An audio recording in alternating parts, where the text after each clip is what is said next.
Hey everybody, welcome back to our LP 2020 Summer Olympic Games. We hope you had fun with Carl and Wanda last week, and for tonight's games we decided to play 3 of our favorite Summer Olympic games. So for our first game, Charity's going to explain it.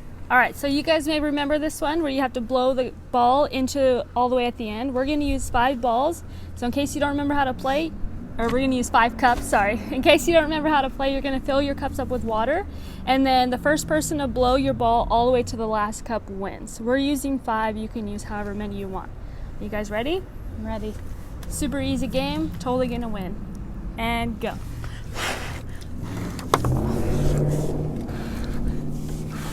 Oh, I just won.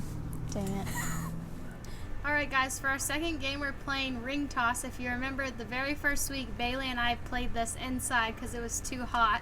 So for tonight's round, the water's going to be worth 10 points, the Gatorades were 20, and the Mountain Dew bottles were 30. We scoot back a little bit, you could go as far as you want, but we're each going to have 3 turns to toss the ring over each bottle. You want to get the furthest one for more points to win. You ready? Yeah. Okay.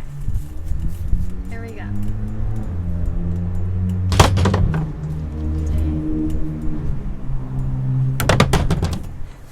One more? Yeah, one more. Alright, Charity's turn. Good try, Abby. Gosh, I thought this would be easy, and now I'm scared. Okay, it's all on the wrist. Oh, that was off. Okay, aim it. Wow, that was bad. Last chance. One more. Wow, that was bad. Alright guys, so for our last game we're going to play our bobbin game, and we have 6 balls in here. So we're going to bob into this bucket full of water to get our 6 balls out, and the first person to get all 6 is the winner. Pretty easy, pretty simple. You guys ready? I'm ready. I'm nervous. Okay, go. Oh, this.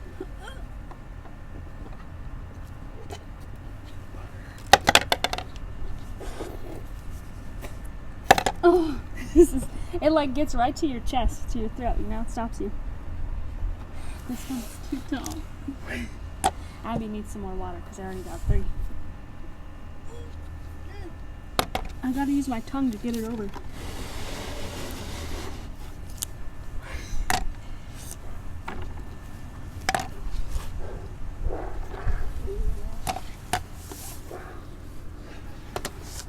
Got them all. Oh, dang it. Is that your last Yeah, one? I bet I was killing it. Nope, I beat you. Alright guys, we hope you beat your parents or your sisters or whoever you're playing with. But before we go, Charity has a joke for us. Alright, what did the banana say to the dog?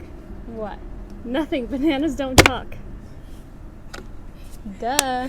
Duh. Alright guys, stick around for some fun with Miss Sarah right now. We'll see you next week.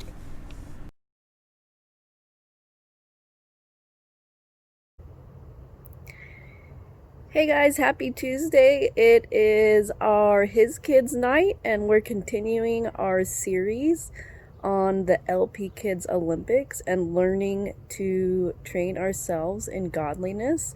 And I was thinking about that, and today I thought it would be really important to remember the most important part about training to be godly is that you're connected to Jesus, that you cannot achieve godliness as your end goal in life without being connected to Jesus. It's the most important part.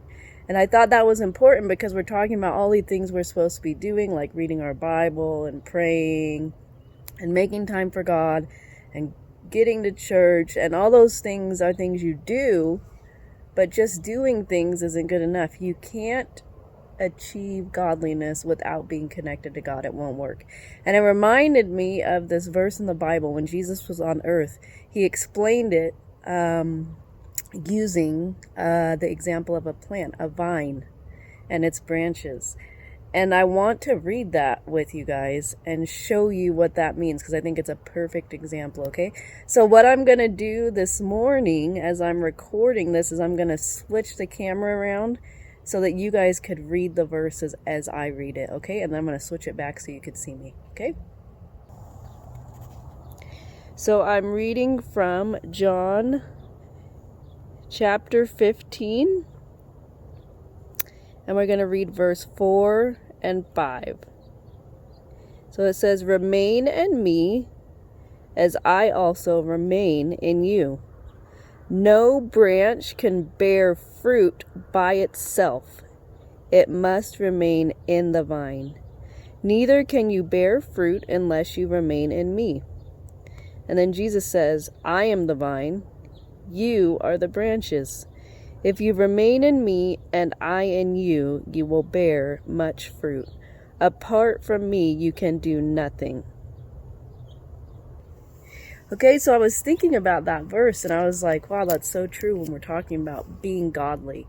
And I thought about my plan again. Last week we were in the garden. This week I'm back in here because I want to show you what happens on a plant. I've been noticing this as I'm becoming a gardener, that when you look at a plant, the fruit usually grows on the branch that's connected to the main stem on the plant. So I want to show you that in my garden. I'm going to switch my camera around and I'm going to show you what happened, where the fruit's growing on my plant, okay? I'm going to take a little walk. Okay, so here are my plants. There's my tomatoes. We're going to get down a little lower. And here's my eggplant that I've been showing you. And I'm going to show you the eggplant because that's what we've been looking at in the video. And what I've noticed is the main stem, which is down here, could you see it? It's growing from the ground, and the water goes from the ground and the roots up this main stem, and that's what feeds the branches. And what I started to notice as I'm growing plants is the fruit that grows best has been growing off the branch that is connected to this main stem. And the reason why is, if it's connected to the main stem, it's going to get the most water and nutrients. And that's when the good fruit grows. And it made me think about the verse I just read and about becoming godly. Because the Bible says that Jesus is like the stem, the main vine, and we're the branches. And if we remain in him, if we stay connected to him, just like this branch is connected to the main stem, if we stay connected to Jesus, we'll bear fruit, good fruit. Fruit like love, joy, peace, patience, goodness, kindness, gentleness, faithfulness, self-control, the fruit of the Spirit, which makes us become godly like Jesus. And what I want you guys to remember is, if we're not connected to the main vine, to Jesus, we're not going to bear fruit. We're not going to become godly. The Bible says, without me, you could do nothing. It's not possible to become godly without being connected to God. So I wanted to show you guys this because I think it's a perfect example of what the Bible says about godliness. That yes, it's good that we're doing all those things like reading the Bible, going to church, praying. But the most important thing is that we stay connected to Jesus.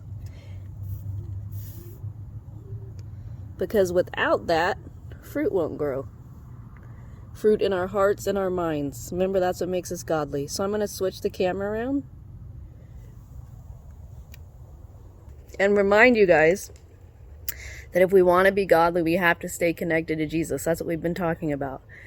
That is what's going to give us promise for this life and the life to come. So let's go over our verse, 1 Timothy 4:8. I don't have my hands today, but you guys could do the motions at home.